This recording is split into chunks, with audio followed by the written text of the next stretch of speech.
todos. Que todos nós continuemos com a paz do Senhor Jesus. E vamos para a terceira palestra da manhã de hoje. Lembrando que a sociedade brasileira clama por medidas mais humanas e justas que possibilitem às pessoas terem uma vida digna e conviverem harmonicamente, usando seus direitos e respeitando os dos outros, sem agressão, onde o amor ao próximo fale mais alto. Para falar sobre o anseio de uma nova ética na sociedade, projeto do novo Código Civil, o Código Penal da Vida Futura, convidamos o professor Hélio, o doutor Hélio, que já está aqui ao nosso lado, Hélio Ribeiro, da Associação Jurídico Espírito do Rio de Janeiro. Obrigado e vamos passar a palavra para o nosso palestrante.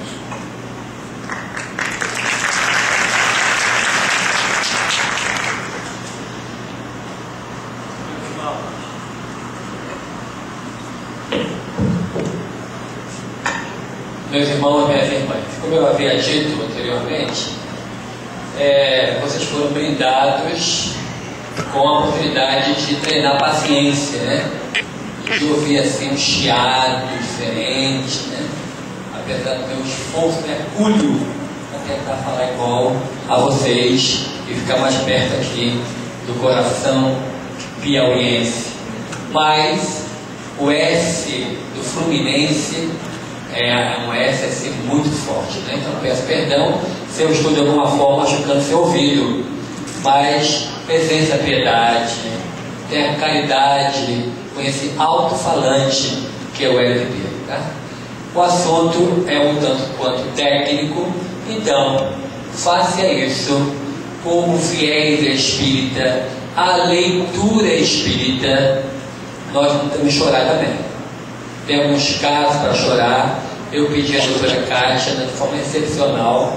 Eu vou falar até 3 horas da tarde agora direto. São 705 casos que eu vou contar para você sair daqui convencido e sendo instrumento do convencimento próximo de que existem equívocos no projeto do novo Código Penal que devem ser colocados na lata do lixo, porque a vida humana é muito importante. A vida humana não pode ser malbaratada, não pode ser entregue a preço de zero. A vida humana é uma oportunidade maravilhosa que nós temos de resgatar os erros cometidos no passado e aproveitar para pavimentar o nosso futuro, ter uma vida melhor na próxima reencarnação, né? Então nós vamos dar início. O assunto é o projeto do novo Código Penal e o Código Penal da Vida Futura, que Allan Kardec escreveu. Aí você fala assim, mas Allan Kardec, ele era professor, pedagogo e também era advogado? Quem me dera, era não, mas é um sábio, um homem que tem um conhecimento excepcional. Uma maravilha ainda não de todo conhecida nem pelos espíritas. O professor Allan Kardec é um homem especial. O conhecimento dele, só você estudando toda a obra dele, inclusive a Revista Espírita, que não é nem lida e nem conhecida. Através da Revista Espírita você vai entrar um pouco mais no cotidiano da vida de Allan Kardec. Então, iniciando, existem essas previsões no projeto do novo Código Penal.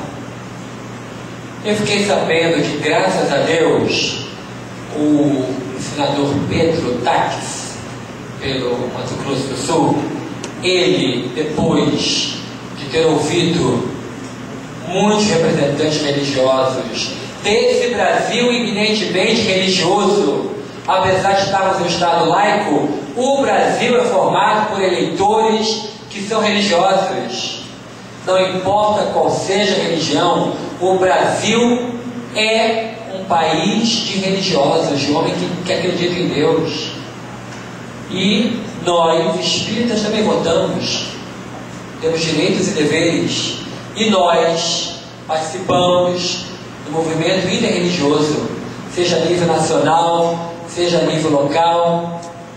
Nós participamos com as outras religiões, ao termos a oportunidade de apresentar aos políticos a nossa opinião. E o senador Pedro Taques, lá em Campo Grande, no seu estado natal, cidade capital do estado do Mato Grosso do Sul, ele foi em um programa onde estava o presidente da Federação Espírita do Mato Grosso do Sul, o arcebispo local, líderes evangélicos, todos a favor da vida. E ele foi convencido a retirar do seu parecer que ele é aquele que vai dar o parecer no projeto do novo Código Penal. Ele retirou, já está no site do Senado, Luciano, o parecer dele, como relator, todos os ataques à vida. Então o que eu vou falar aqui continua na luta, porque nós lutamos sempre, porque isso vai para o plenário, vai ainda para várias comissões do Senado, então não podemos esmorecer, temos que continuar vigilantes. Porque, por exemplo, eutanásia e suicídio assistido. Eutanásia e suicídio assistido. Eutanásia é matar por piedade ou compaixão. Passa a ser um crime punível com prisão de 2 a 4 anos, no artigo 122. Muito abaixo da pena prevista para o homicídio, prisão de 6 a 20 anos, artigo 121. Porém, tem sempre um porém no meio da estrada. Porém, o juiz pode reduzir a pena da eutanásia a 0, avaliando, por exemplo, os estreitos laços de afeição do agente com a vítima. Ou seja, é parente, é amigo íntimo, ele pode autorizar a eutanásia e não vai ser considerado crime. Ou seja, é um eufemismo, é o famoso para inglês ver. Não tem nenhuma eficácia, não vai ser considerado crime, ou a pena vai ser 0, se for um parente que manda desligar, ou se for alguém muito íntimo. Isso é o mesmo que autorizar. É o mesmo que dizer, você que tem um pai que está te dando muito trabalho, que vai para a fila de São Pedro e volta várias vezes, não vai, porque morrer hoje em dia é difícil. Para desencarnar tem que ter crédito, a não ser quando vai pelo suicídio direto ou indireto, ou é atropelado, né? Ou é encontrado por um automóvel. Então, nós sabemos que o desencarne é também um processo complicado. Basta ler o livro Voltei, do irmão Jacó, da edição FEB, você vai ver como que é complicado e difícil a desencarnação. Então, nós temos que lutar pela vida. Aquele pai que vai interna, volta para casa no trabalho, e você está faltando trabalho, e não sei o que, e o pai tem que botar fralda, e dá muito banho. E aí o médico fala assim, foi aprovado aí o novo Código Penal, se você assinar, você não vai ser preso não. Você é filho, não vai cometer crime não. Autoriza desligar? E o filho? Esquecendo das noites em claro, que o pai e a mãe passaram ao lado do berço dele, esquecendo do trabalho que ele deu quando era pequenino, fala assim, desliga. Papai está dando muito trabalho, vai fazer festa no céu, mamãe já está lá, a vovó está lá, vai ser tudo bem para papai, desliga. E aí, pelo novo projeto, não vai ser crime. Continuando, o juiz poderá reduzir a pena de eutanásia a 0, já falei. Também o auxílio ao suicídio, em tese punível com prisão de 2 a 6 anos, pode ter a sua pena reduzida a 0 nos mesmos casos descritos para a eutanásia. Suicídio assistido, o que é? Vamos fazer uma hipótese aqui. Um tio, solteirão, não tem herdeiros, tem 4 sobrinhos. O tio muito rico, com muitos imóveis, com dinheiro na conta, e está no estado de profunda depressão. E fala assim: a única saída para mim é morrer, eu quero me matar. Os 4 sobrinhos, olhudos, diz assim: tio, é só escolher. Vai na forca, vai na faca, vai no veneno, ou só pode pegar aqui, escolhe, tem um cardápio. Por quê? Eu sou seu sobrinho, e o sobrinho eu não vou ser considerado criminoso. Olha aí, o perigo que há, se for aprovado, a eutanásia e suicídio assistido. Então, temos que lutar. Agora vale a pena esclarecer: não é contra o projeto do novo Código Penal inteiro, claro que não. O projeto do novo Código Penal tem vários avanços, você não sabe disso, né? Então, nós temos que lutar contra todos os ataques que é contra a vida: aborto, eutanásia, suicídio assistido, e mais uma fantasia que foi criada, que eu nem coloquei aqui para não estar ocupando vocês por mais tempo. Quem é usuário de maconha pode ter sua plantação no fundo do quintal. Para consumo próprio ele pode. Nesse Brasil, todo mundo respeita a lei. Quem vai produzir maconha vai ser só para si? Ou vai vender um cigarrinho? Eita! Então, é outra coisa que não pode. Então temos ainda vários ataques à vida em plenitude, que a dependência química é também um ataque à vida que deve ser retirado, né? O que a doutrina espírita fala? Allan Kardec, insuperável, pergunta assim: tem o homem o direito de dispor de sua vida? Na questão 944 do Livro dos Espíritos, os Espíritos Reveladores respondem: não, só a Deus assiste esse direito. O suicídio voluntário transforma-se numa transgressão dessa lei. Nós não temos o direito de retirar a vida, né? Mais à frente: um homem está agonizante, presa de cruéis sofrimentos. Sabe-se que seu estado é desesperador. Será lícito poupar-se-lhe alguns instantes de angústias, apressando-se-lhe o fim? O espírito rei São Luís da França responde: quem vos daria o direito de prejudicar os desígnios de Deus?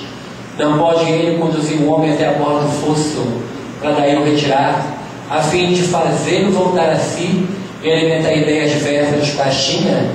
Ainda que haja chegado ao último extremo um moribundo, ninguém pode afirmar com segurança que lhe haja soado a hora derradeira. A ciência não se terá enganado nunca em suas previsões. E aí eu tenho um caso para contar. Dentre as tarefas que a cada espírito oferece, uma que eu tenho uma paixão muito grande é a visita aos doentes. O doente que pede visita no lar ou visita no hospital.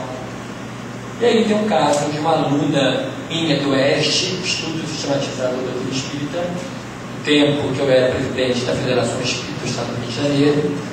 Eu estava em uma sala de aula e pegamos o laço de amizade. Ela me ligou um dia e disse assim: você pode ir comigo fazer uma oração, aplicar um passe? Minha mãe, ela teve um AVC. Ela ficou 18 horas em socorro.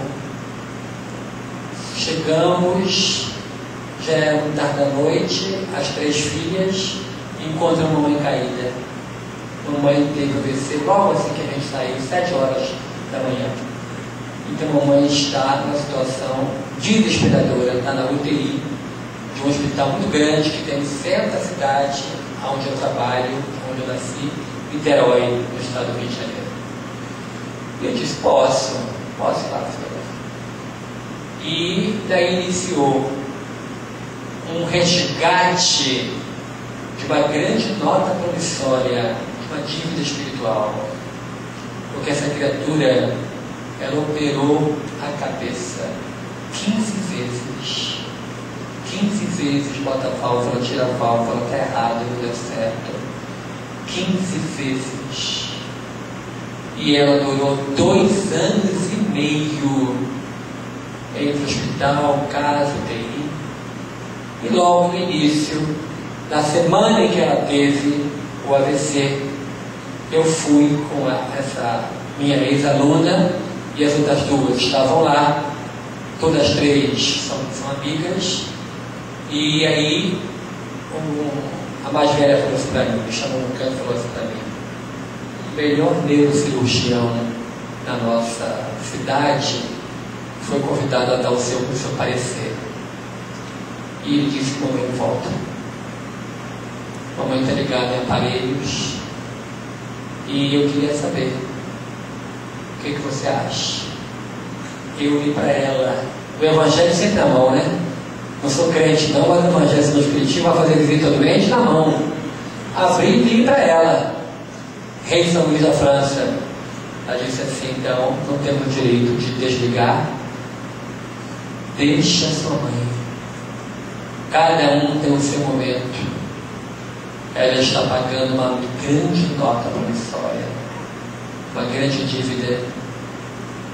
E aí, passados 2 meses, teve alta, fui para casa. Uma vez por semana, eu ia à casa dela para fazer visita, aplicar o passe.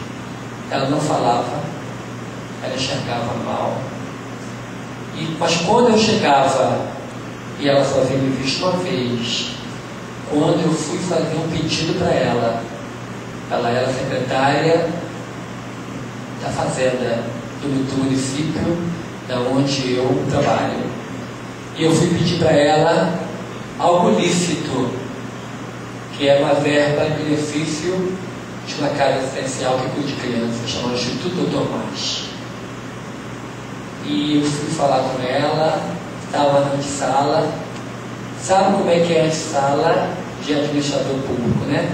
E toma chá de cadeira. E eu lendo o evangelho, pedindo socorro. Lá já 3 horas esperando. E aí chegou a minha aluna, filha dela, e falou assim: ué, o que você está fazendo aqui? Aí eu fui pedir a sua mãe. Olha a ética espírita. Você não pede que tenha fé, mas ela estava ali, eu falei: é verdade. E pedi a sua mãe uma ajuda, porque o repasse está atrasado. Eu tenho 33 funcionários da eminência de ficar sem salário daqui a 3 dias. Ela me pegou pela mão: venha. Mamãe, esse homem me apresentou a luz que libertou a mim da ignorância. Ele me apresentou o espiritismo, mamãe. A mãe me olhou de cima a baixo. E aí: mamãe, ele tem um pedido, fale. Eu disse: meu Deus, mas tão rápido assim? A advogada está pronta para tudo, né? Mas assim, eu assim: pois é, minha irmã. Aí quando eu falei irmã, eu senti que ela gostou do irmã. Que bom, já abriu a brecha. Eu dirijo uma casa para 250 crianças. É outra casa. Você vê que a minha dívida com a infância é grande, né? 2 creches. E tá lá, temos uma verba aí. E ela trouxe no processo, você trouxe. Inclusive a secretária falou que já está aí. A minha aluna: mamãe, deixa eu ver. Tá aqui, mamãe, esse aqui. Mamãe, a caneta assina. Mas a minha filha: mamãe, ele é do bem, assine. Se você está falando, assinou. Peguei a mão dela, beijei a mão dela. Deus me abençoe. Deus me ilumine. Esse gesto em benefício das nossas crianças nunca será esquecido por Deus. Isso aí. Única vez que eu estive com ela. 1 ano depois, encontro com ela na UTI, nessa situação. Depois de fazer visita, não falava, mas ela me via, e sempre eu ia no horário de expediente com terno. Eu chegava bem perto dela, ela sorria para mim. Falava, ela entendia. Ela abria e fechava o meu paletó 70 vezes. Era a diversão dela. E ria muito. Aí as filhas falavam: você tem que vir mais aqui, mamãe só ri para você. Nós nos comunicamos telepaticamente. Sua mãe entende tudo. Não brigue na frente dela por nada. Quantos pacientes na UTI disputam tudo, os parentes vão ali falar. Caridade, meus irmãos, minhas irmãs, com aqueles que estão em coma. Só o corpo está em coma, o espírito está lúcido. E quantos que voltam e falam tudo? Quantos? E passado um tempo, ela tem uma piora muito grande, já 2 anos e meio, mais uma operação, a 15ª, e o médico dizia, não volta não. E eu dizia, só Deus sabe. A cirurgia demorou 4 horas, e aí voltou, foi para a UTI, e foi para a UTI, e quando eu olhei para ela, eu percebi que ela chegando a hora. E aí eu orei por ela, pedindo para que fosse feita a vontade de Deus, nunca nossa. Que nosso Senhor colocasse as suas mãos sobre a cabeça dela. E se tivesse a hora da libertação dela, que fosse feita. Se não, que ela ficasse um pouco mais. E as filhas na saída da UTI. E aí, mamãe, está entregue nas mãos do médico Jesus. Ele que sabe. Eu não falei que eu senti alguma coisa. Falta de caridade. E fui fazer a viagem no interior do estado para fazer palestra. Acabei de chegar no hotel, liguei o celular, o telefone tocou. Sabe quando você liga e toca? Gente, parece que estava esperando. Liguei e tocou. Era minha aluna chorando. Mamãe partiu. Você pode vir? Queria muito que você falasse algumas palavras. Claro que eu posso. Voltei para minha cidade, dormi em casa, mas não dormi. A noite inteira eu fui visitado por espíritos que diziam assim: você amanhã vai falar no enterro da minha grande amiga. Diga algumas palavras, conte a minha história, o espírito lá contava. E uma delas falou: eu não tinha roupa para uma entrevista em um banco. Ela me deu o único vestido bonito que ela tinha. E eu, pela minha apresentação, ajudou, por aquilo que eu falei, passei no emprego. Durante muitos anos fui uma grande executiva em um banco internacional. Devo a ela no emprego. Fala da minha gratidão. Um outro senhor disse para mim: eu vivia na rua com minha perna em feridas. Ela passou, me viu, chamou a ambulância, me levou para o hospital universitário. Todo dia ia me ver. Aquilo mexeu comigo. Aquilo foi mexendo, eu não consegui dormir. 9 da manhã cheguei na Câmara Municipal, porque ela era uma administradora pública, tudo lotado, os políticos fizeram seu discurso, chegou a minha vez. E eu disse assim: eu só sou um porta-voz daqueles que não podem mais falar, porque não estão mais na terra, mas que são gratos a fulana de tal pelo bem anônimo que ela fez, pela caridade de estender a mão, socorrer e ajudar a todos aqueles que viram ela. E aí depois o corpo saiu e a filha falou assim: mas por que você falou isso? Aí eu contei. E ela chorou mais ainda, porque era verdade. A mãe proibia ela de falar dos atos caridosos que ela fazia. Um grande exemplo para todos nós. Que possamos fazer o nosso bem, como nos ensina o Evangelho. Não sabe a nossa mão direita o que faz a nossa mão esquerda. Bom, eu não vou entrar muito nisso, não, isso é de tarde. Vou só dar uma passada rápida no aspecto jurídico. Ortotanásia é renúncia ao excesso terapêutico, está no artigo 122, parágrafo 2º do projeto do novo Código Penal, no MCP.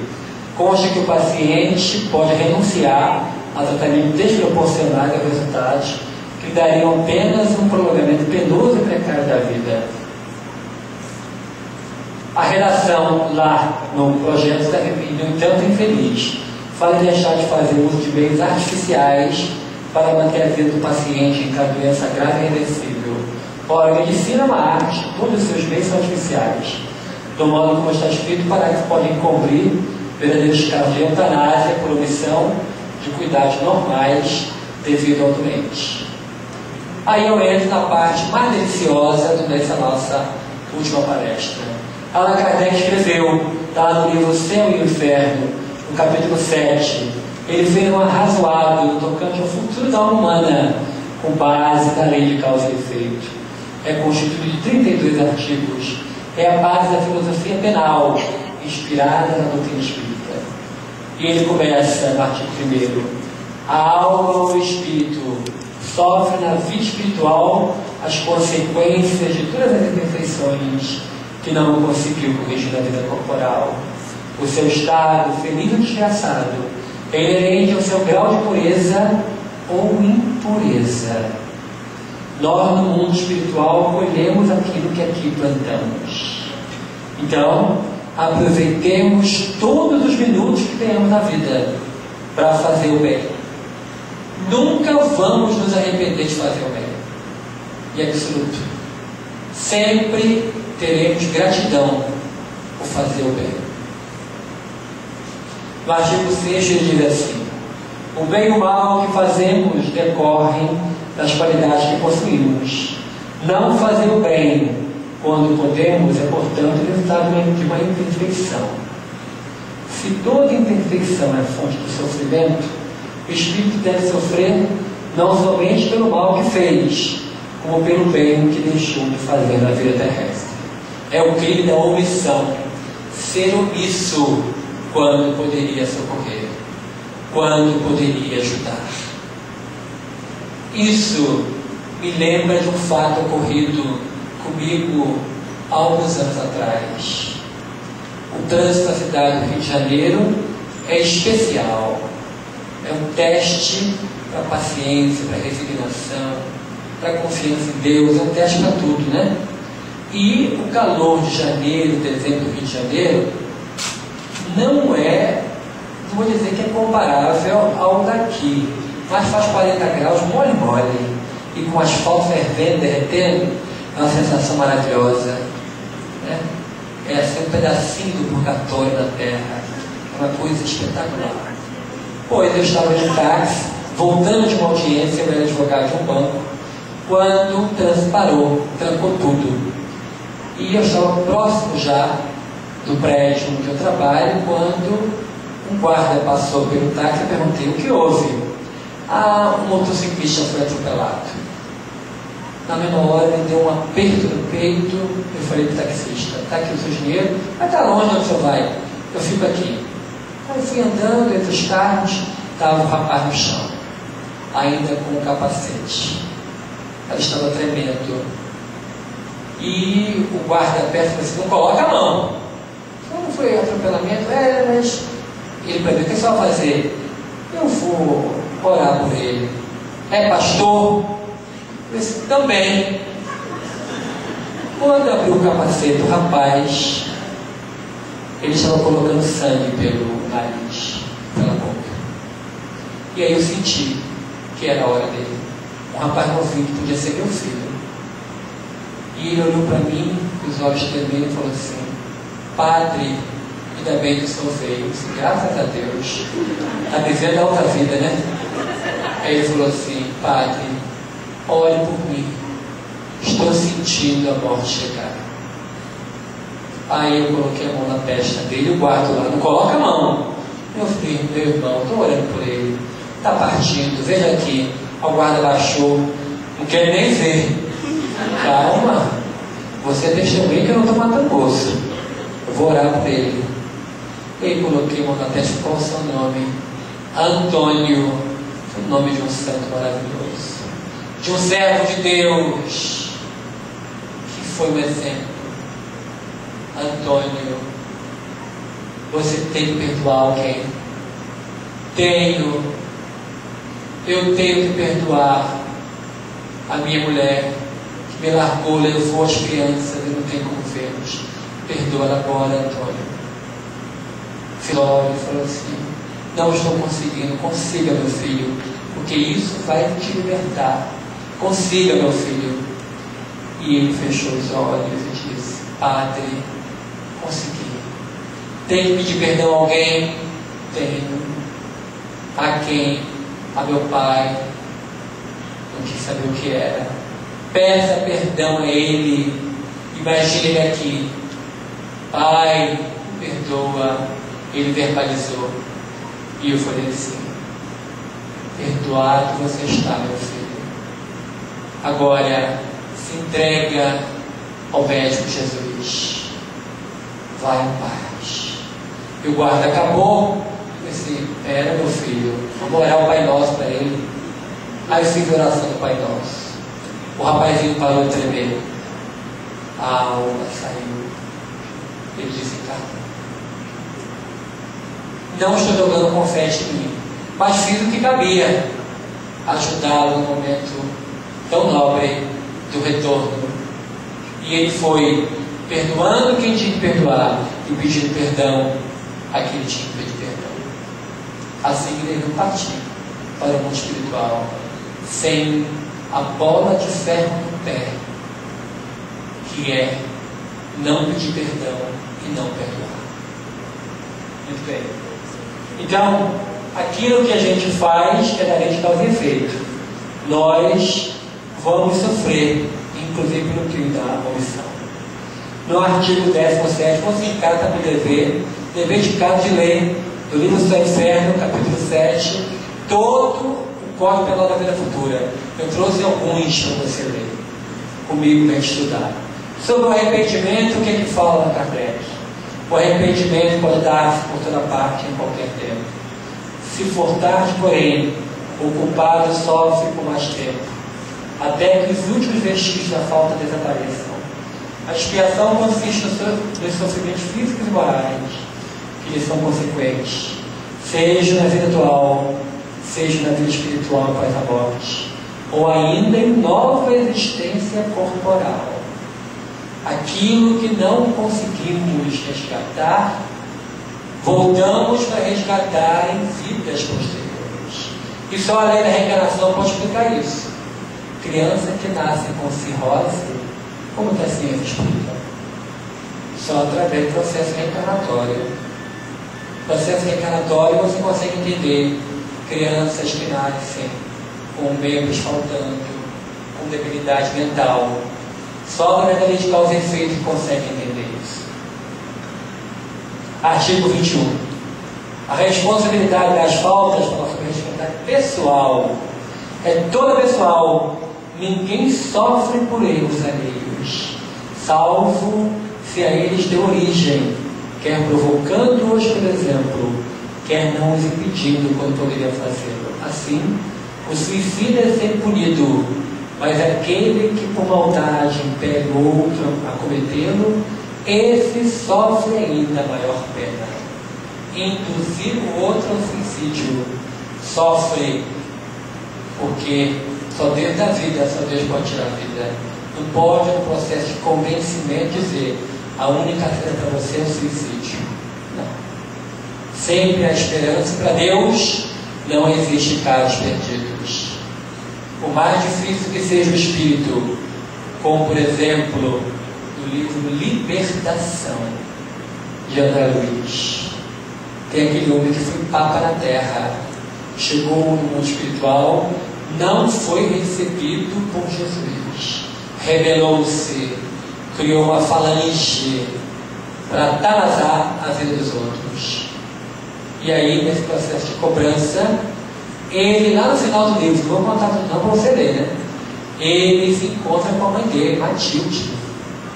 Naquele encontro, um espírito muito duro consegue ceder à força do bem, porque o amor é a maior lei do universo. Nunca se esqueçam disso. Então, a responsabilidade é só nossa, ninguém paga pelo erro do outro, mas nós seremos culpados por aquilo que fizemos o outro sofrer. Como é que os espíritos inferiores sentem a sensação? Está lá no artigo 23. Um fenômeno muito frequente entre os espíritos de certa inferioridade moral é o acreditarem ser ainda vivos, podendo esta ilusão prolongar-se por muitos anos, durante os quais eles experimentarão todas as necessidades, todos os tormentos e perplexidades da vida. Um grande exemplo disso a gente tem nos livros da Ivone Pereira. Ivone do Amaral Pereira, da última existência, nasceu em solo fluminense, na cidade chamada Rio das Flores, que é a um espirro de Minas Gerais. Aqui você passa da ponte, você está no Maranhão. Lá você espirra, você está em Minas Gerais, a terra de Luciano, com mais de 800 municípios, né? Ou menos um pouquinho, né? Mais, menos, ou de 157 municípios. Estado do Rio só tem 92. E lá a Dona Ivone nasceu e veio com uma missão pela terra: escreveu o livro Memórias do Suicida, para que todo mundo soubesse o tormento que é tirar a própria vida. E ela foi além de escrever esse livro maravilhoso, o Antídoto contra o Suicídio, ela escreveu suas próprias vivências espirituais, que ela tinha acesso fácil às suas memórias. E ela lembra da noite de São Bartolomeu, quando, por ordem de Catarina de Médicis, rainha da França, em 24 de agosto de 1572, milhões de protestantes foram mortos na França, na matança dos huguenotes. Huguenotes é o nome que naquela época se chamavam os protestantes. Por ordem de Catarina, que era sobrinha do Papa, e o Papa estava preocupado. Na França já tinham 3 milhões de protestantes. Era a maior nação protestante do mundo naquela época. E só havia um jeito: matar. E aí Dona Ivone viveu esse período. Ela, na personalidade Ruth Caroline de La Chapelle, no interior da França, ela foi visitar a sua prima Peste de Somerville. E quando está chegando lá próximo aonde morava a Peste, num pequeno morro, ela viu um rolo de fumaça saindo. Chegou a família inteira da prima havia sido trucidada. E aí inicia-se um grande processo, onde ela assume a personalidade da prima. Ela esquece o nome dela na Ruth Caroline de La Chapelle, vira Peste de Somerville e vai atrás do autor da matança. É uma trama maravilhosa. O livro O Cavaleiro de Douay, anota para você ler em casa, vale a pena. Todos os romances de Dona Ivone. Então, os suicidas sofrem muito. O Cavaleiro de Douay faz parte do drama da Bretanha e outros livros que são da Dona Ivone Pereira, magníficos, né? O suicida, ele sente todas as sensações como se estivesse ligado no corpo físico. Então é terrível para ele essa sensação. E aqui Allan Kardec fala sobre isso. Depois fala sobre o orgulho. Graças a Deus, nesse auditório não tem ninguém orgulhoso. Graças a Deus o Piauí está livre disso. Não é? Ou não é? É não? É mais ou menos. Estamos caminhando, não é? Muito bem. O orgulho, olha o que ele fala: para o orgulhoso relegado às classes inferiores, é suplício ver acima dele colocados, cheios de glória e bem-estar, os que na terra desprezara. Anota aí, Evangelho segundo o Espiritismo, capítulo 2. A mensagem se intitula Uma Rainha de França.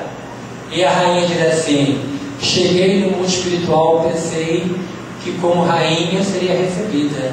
Que nada. Aqueles que serviam na terra, que cuidavam do meu sapato, que engomavam as minhas anáguas, no mundo espiritual estão em situação melhor do que a minha. E só 2 perguntas me fizeram quando eu cheguei: quantas lágrimas você secou? Quantos corações você consolou? Só isso. como que se resume a nossa chegada no espiritual. Ninguém pergunta assim: nascida ontem, Teresina, com quantos anos partiu? 72. Quantos filhos? 5. Qual é o nome dessa Serasa? Não. Não é nada disso, não. Só 2 perguntas são feitas. Quantas lágrimas você secou? Quantos corações você consolou? É o que vale. É o que vale. E aí diz, ó, o orgulhoso, a rainha da França, era uma rainha, chegou lá, a lavadeira tinha mais luz que ela, e ela ficou como lá? Ela ficou muito triste quando viu aquilo, e trouxe o seu depoimento lá na Evangelho segundo o Espiritismo. As consequências futuras de uma falta, no artigo 27. O único meio de evitar ou atenuar as consequências futuras de uma falta está no repará-la, desfazendo-a no presente. Quanto mais nos demorarmos na reparação de uma falta, tanto mais penosas e rigorosas serão no futuro as suas consequências. Foi por causa disso que o apóstolo Paulo escreveu: dá importância ao tempo chamado hoje. Tem que dar importância hoje. É o hoje que vai resolver o ontem tenebroso e vai nos proporcionar uma manhã de luz. Dá importância ao tempo chamado hoje. É hoje que importa. Já estou encerrando. A conclusão. Artigo 33 e 33. Podendo todo homem libertar-se das imperfeições por efeito da vontade, pode igualmente anular os males consecutivos e assegurar a futura felicidade. A cada um, segundo as suas obras, no céu como na terra, tal é a lei da justiça. Para encerrar, em 5 minutos eu vou contar um caso que mexeu muito comigo. Um companheiro, advogado, ele estava viajando para tomar posse num órgão público do estado de Minas Gerais, também passando um concurso. Saía do Rio de Janeiro, parou a abençoada BR-040, né? Uma luz só, e em determinado momento da estrada, ele com mais 3 companheiros passando um concurso também. Então, um total de 4 no carro. Ele no carona, o motorista e os outros 2. Era de noite, porque a posse ia ser de manhã cedo, às 9 horas. E numa curva da estrada, uma carreta veio desgovernada, e o motorista, para evitar que todos morressem esmagados pela carreta, jogou para fora da pista, bateu uma árvore. Os 3 morreram. Ele ficou atordoado e viu por uma mão que puxava do carro. E ele olhou: mas vovô, o senhor morreu. Disse: não, morri não, meu filho, vem comigo. Aí ele olha para o carro, vê o corpo dele no carro e fica assim: mas vovô, eu estou ali tocar, o que é isso? Meu filho vem. E aí ele é levado, uma ambulância, ele entra e a ambulância toca. Ele vai para um hospital. Chega lá e ele fala assim: eu estou importando, tá? Ele fala assim: mas eu não estou achando que estava na hora, não. Depois de estudar 5 anos para um concurso, eu passei no concurso, ia tomar posse, e você me tira do corpo? Não. Eu não estou satisfeito com minha vida de morto, não. Eu quero voltar. E aí, eu não era o único revoltado naquele posto de socorro, não, sabe? Mas ele estava revoltado, estava numa linguagem aqui, aperreado. E aquilo estava incomodando, e aí ele falou pro médico, no mundo espiritual tem muito médico, né? Graças a Deus, Dr. Bezerra. Me leva para falar com o seu superior, porque eu quero voltar. E enquanto isso, o corpo dele em coma no hospital, em Belo Horizonte, em coma. A mãe dele, todo dia às 6 da tarde, muito católica, segurava na mão dele e orava: Mãe do céu, se for da vontade de Deus, dá meu filho de volta, mãe querida. Todo dia ela passava lá, foi de Niterói para lá, para ficar com o menino. Quando foi de 30 dias em coma, o médico falou: minha senhora, deixa eu desligar tudo, ele não volta mais não, é meu filho, eu vou ficar com ele aqui até a hora que ele for embora. Ou quem sabe Deus não traz ele de volta. Nisso ele está entrando para falar com o responsável pela colônia, pelo pronto-socorro espiritual do Estado. E aí, ele, muito sem jeito, fala assim: eu queria saber se tem como eu voltar, porque aqui é tudo bonito, tudo bacana, mas eu queria voltar. Mas por que você quer voltar? Eu não sei, parece que falta fazer alguma coisa, como por exemplo tomar posse no concurso que eu passei. Aí o moço fala assim: dê aqui o seu dedo, identidade biométrica, né? Bota assim numa tela, abre o telão de 48, parece até purinha, do mundo espiritual, e aí aparece ele lá. E aí aquele senhor, uma paciência, de uma bondade excepcional, começa a passar o dedo, com um mouse incisivo, né? Vai passando, assim: qual é a sua idade, meu filho? E ele: 28. E ele olha assim, aí aperta lá na tecla, aquela que é sensível ao toque, né? Toque screen, né? Aperta e abre o retrato. Você conheceu essa moça? Não. Não conheceu ela? Não. Você não casou com ela? Não. Mas rapaz, você veio para isso. Você tem que voltar para casar com ela.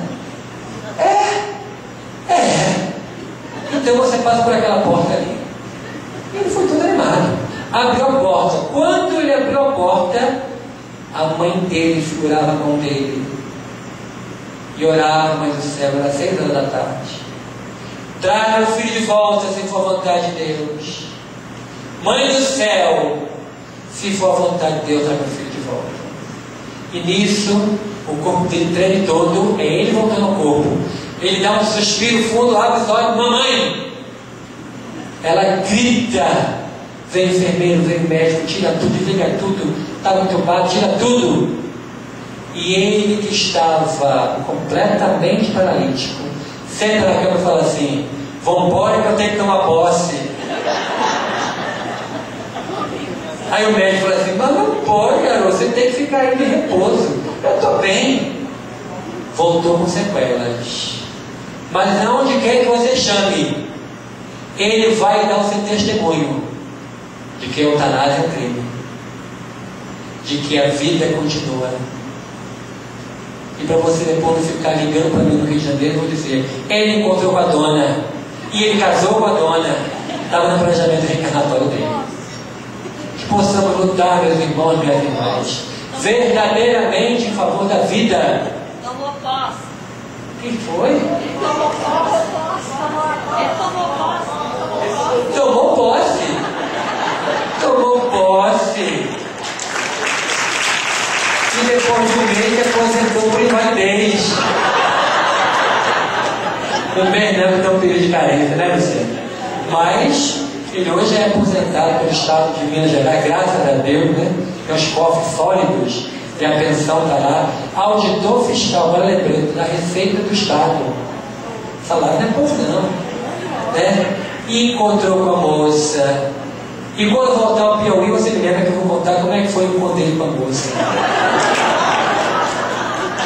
Pode contar, doutor? É porque eu já vi que está às 12. E às 12 tem que encerrar. Vou contar. Ele estava na fila do caixa de um supermercado e caiu um pacotinho de uma moça lá na frente. Ele se agachou para apanhar.